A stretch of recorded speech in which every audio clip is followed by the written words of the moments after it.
1, 2, 3, 4, 5, 6, 7, 8, 9, 10, 10, 9, 8, 7, 6, 5, 4, 3, 2, 1. Lindsay.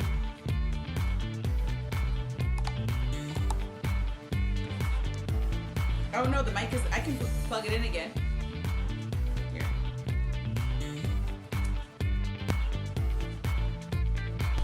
Okay, test again. 10, 9, 8, 7, 6, 5, 4, 3, 2, 1. Okay. Let me know if it ever goes out, because Sharon was telling me there's a little like short in the, has to make sure it's pushed all the way in.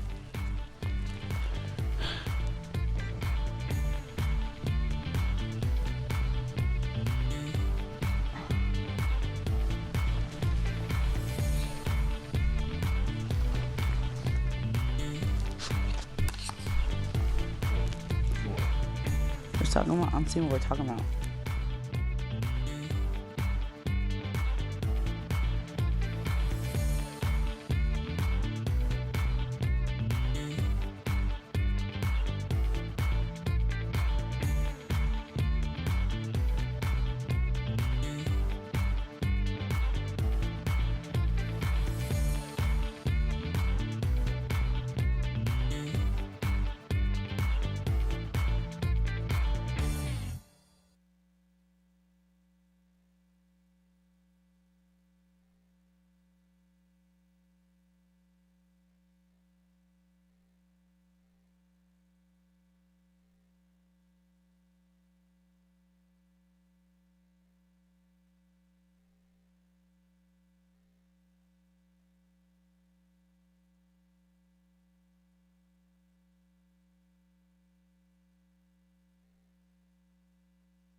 This is Daily Blast Live. We're talking about what you're talking about.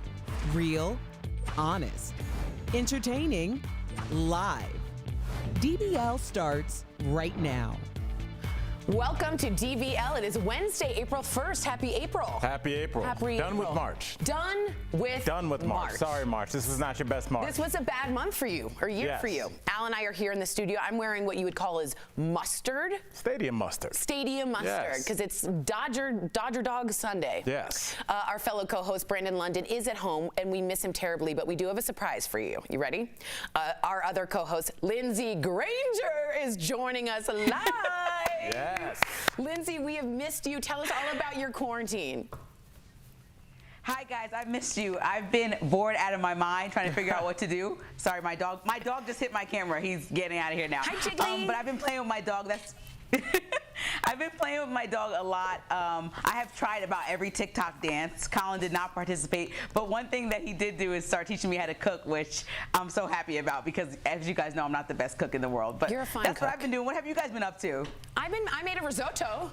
And I've been watching just endless streams of TV. Thank you. No, Lindsay, let's be honest. She made a risotto that came in a box where somebody showed her. No, I don't want a disassembled meal. No, it didn't. What am I putting together? IKEA furniture? Nope. Can we cook like adults? I put chicken with stock. love? I boiled it. Tori, and then, I know that you use those delivery where they deliver all the ingredients. Yes, is that one of those, or you made it from scratch? I didn't make it from scratch. Sorry.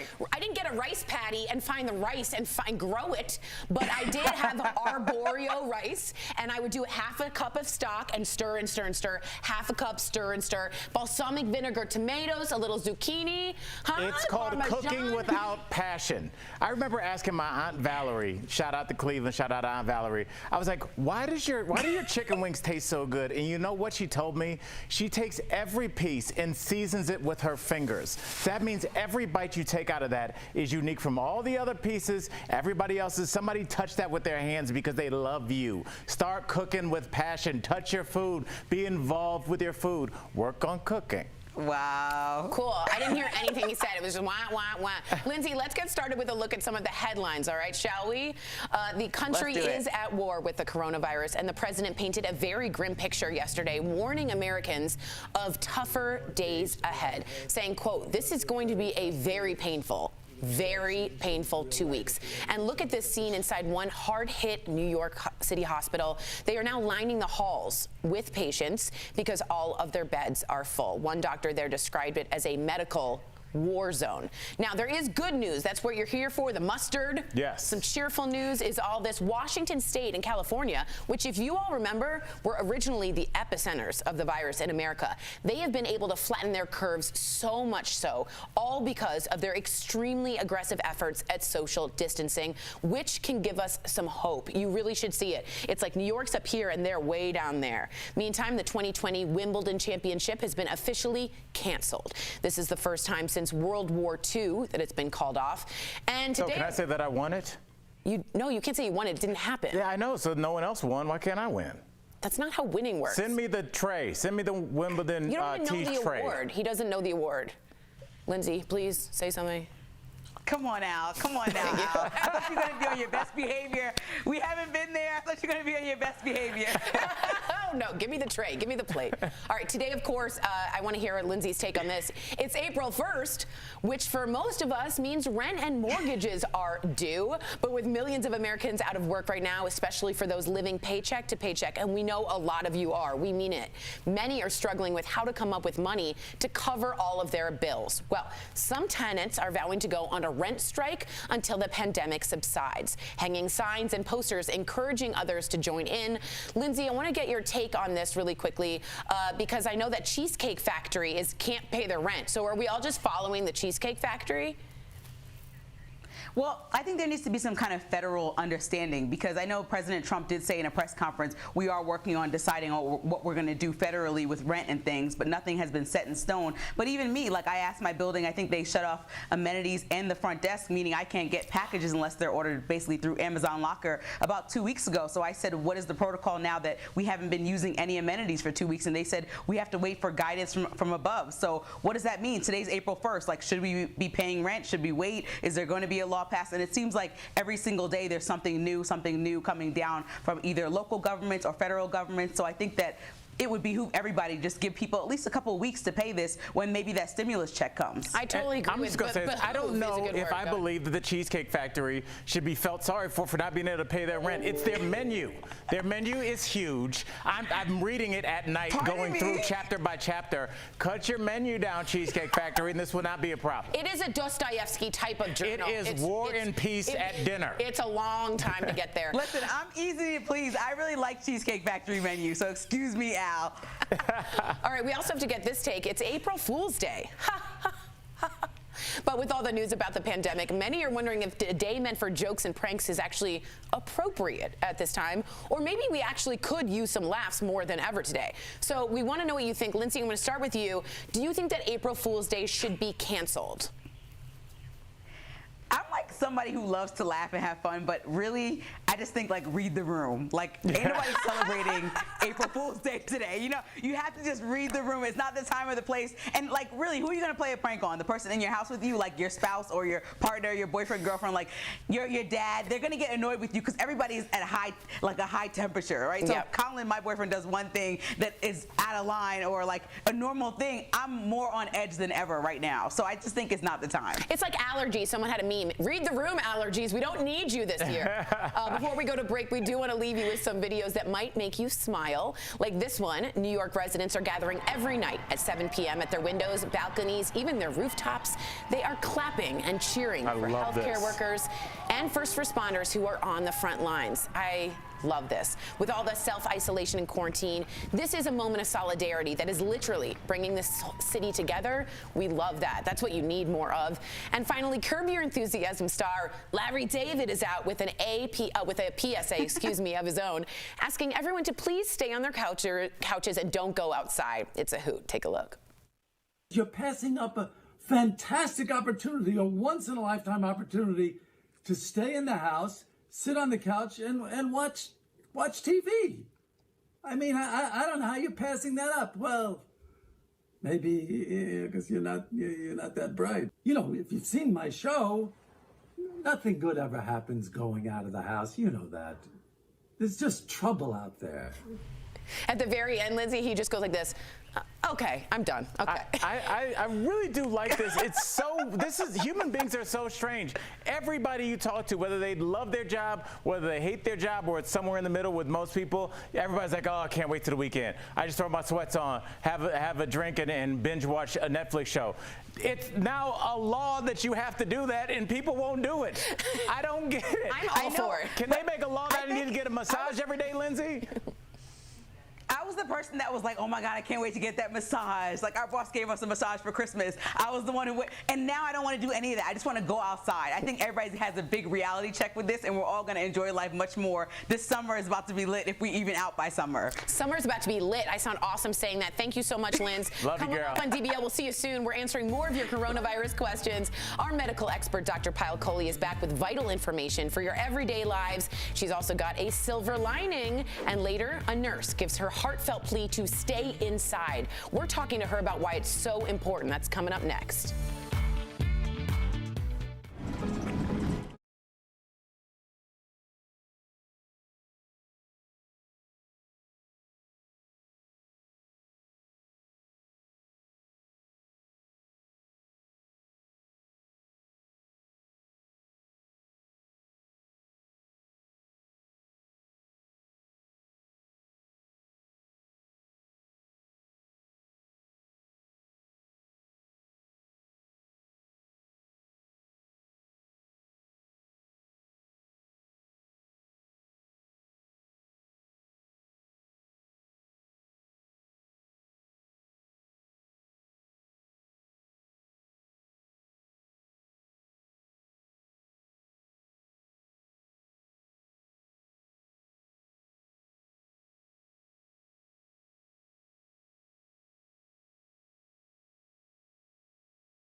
Welcome back to DBL. We're all about facts, not fears, and providing you information to keep you and your loved ones safe. Thank goodness we have an expert, Dr. Payal Kohli. She joins us again live in a gorgeous burgundy outfit to answer your pandemic questions. Before we get to viewer questions, though, I want to quickly go back to the shocking video of the New York City hospitals we showed earlier. You see hallways crowded with patients. So, Doc, are other cities on their way to this? And does New York's crisis have any impact on people who don't live there? Yeah, Tori, when I saw those pictures, to be honest, it kept me awake at night because as a physician, I had never imagined that here in the United States, we would be rationing ventilators, rationing medical equipment, masks, and have morgues that are overflowing and hospitals that are overflowing. So I really want everyone else to take this as a wake-up call because both Italy and New York have now given us a peek into our future and shown us what really happens when that genie gets out of the bottle. Yeah. And once that happens, it becomes about damage control. And so we do have the power in the rest of the country now to really learn some important lessons from New York. Wow. All right, let's get right to the viewer questions because there's a lot of them. Charles asks, will washing my clothes in my washer dryer kill the virus? Same for dishes in the dishwasher. Good question. So Charles, this virus is really, really tough. But one thing it doesn't stand a chance against is soap. So detergent, dishwashing soap, all of these are extremely effective at inactivating the virus. And then lots and lots of water. So yes, washing your clothes in the washing machine and dryer and using the dishwasher is a great way to get rid of this virus. And you said yesterday, someone said it doesn't have to be antibacterial. It can just be regular hand soap. Am I right when you wash your hands?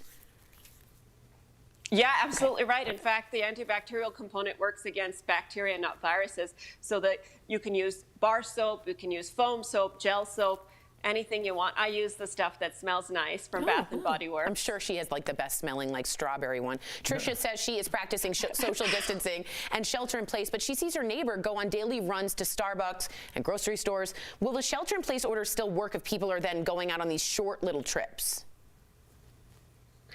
It really doesn't, and that's what we all need to get. And whenever we leave our house, every single time we leave our house, whether it's to go to the grocery store or Starbucks, not only are we exposing others to risk, but we're exposing ourselves to risk. So we all need to get on board with this only essential reasons to leave the house.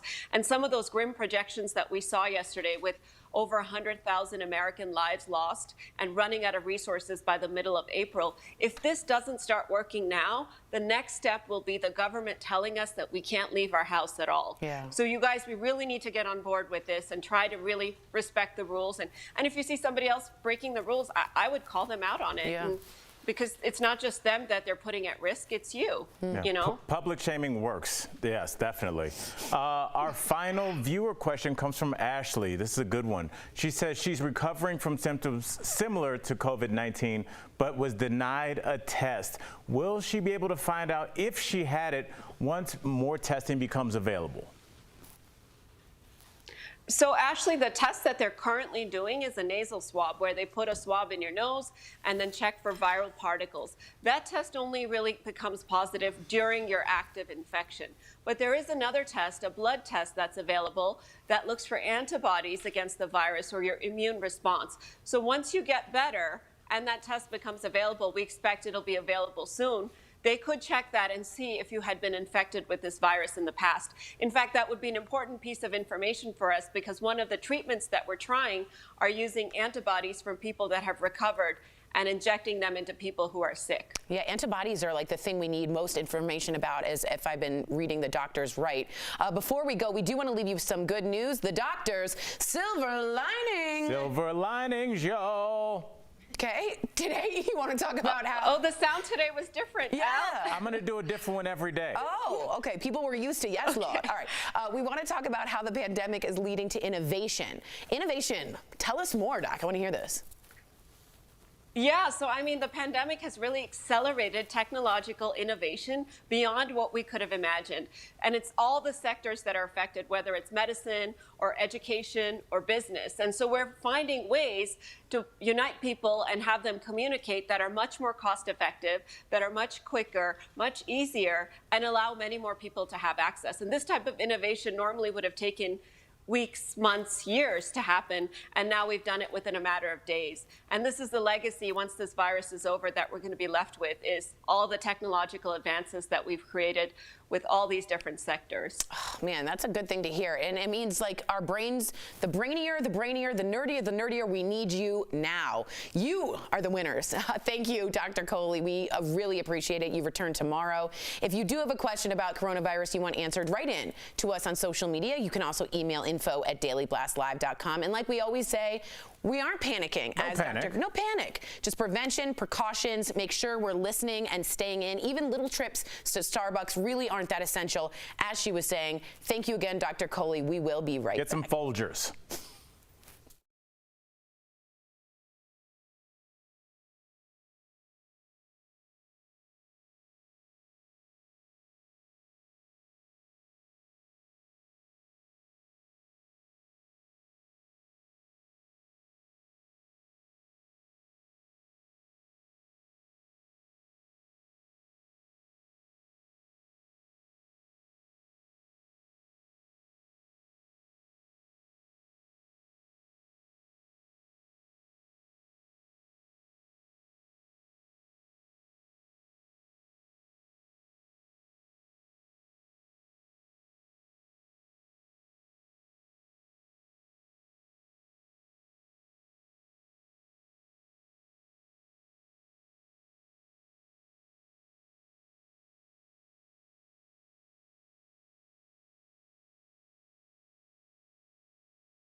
Welcome back to DBL. We've all heard it. You stay home, you save lives. But how many of us really believe it? And I mean really believe it. Jeff recently caught up with a Colorado nurse who got a ton of buzz over her Facebook plea begging the public to please stay inside. Let's take a look.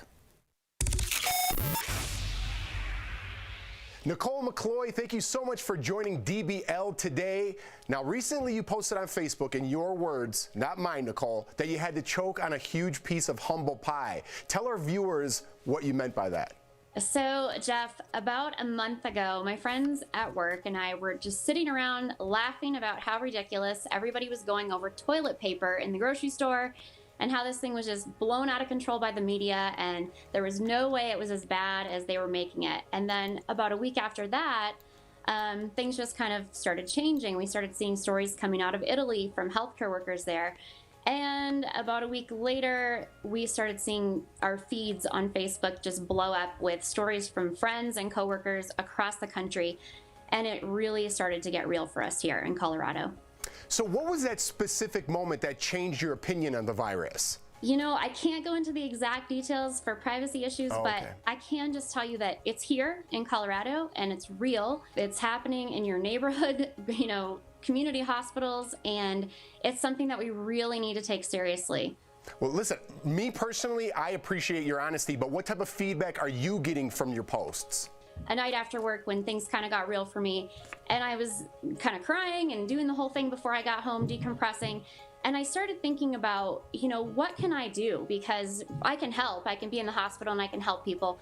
But my feed, while I have friends on the East Coast that were telling their stories and they were really, you know, hitting home for me and things at work were hitting home, that I still had friends in other states where this wasn't real for them yet in healthcare, and they were, you know, kind of almost joking and mocking still. And I thought, I've got to do something about this because they'll believe me. They might not believe the government. They might not believe the president. They might not believe all of these, you know, other outlets, but they'll believe me if I talk to them. And so I did this post because I thought I can get to those 100 people that I know that are on my Facebook feed. And it really just blew up. And it was getting shared like crazy. My inbox has been blowing up with messages from healthcare workers all over the country, and even from just people that were saying, you know, hey, a week ago, I was absolutely not going to stay home. Like, this is ridiculous. It's crazy. But now I'm going to stay home for you because my daughter shared your story and I know you used to work with her, or I know you went to college with her. And so people are really responding to it, and they're staying home because they realize it's real. Absolutely. And I respect your opinion, being a nurse and all your other nurse friends or doctor friends that you chat, you know, in your group chat about. How does America get through this best case scenario, in your opinion? You know, best case scenario is we just stay home. And for healthcare workers, we keep telling our stories because a lot of us were in the same boat not that long ago. So if we just keep banding together and supporting those people that are not working right now, my heart goes out to all of the small businesses that have closed down. I have friends and family that are those small businesses, but we just do what we can and we stay home for this minute. Absolutely. And from me and everyone here at Daily Blast Live, Nicole, thank you so much for what you're doing. I mean, you guys are on the front line of this, and we really appreciate that.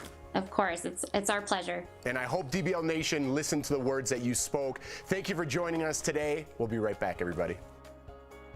Promotional consideration is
Welcome back to DBL. It's time for a security alert sponsored by LifeLock. Right now, there are so many coronavirus-related scams out there, from fake charities to selling fake masks. So we are here to protect you from con artists. One of the biggest scams we are seeing are fake vaccines. The FBI recently arrested actor Keith Middlebrook for selling pills he claimed, quote, gave immunity to the coronavirus. You might recognize him from his roles in Iron Man 3 and Thor, later going to be in prison.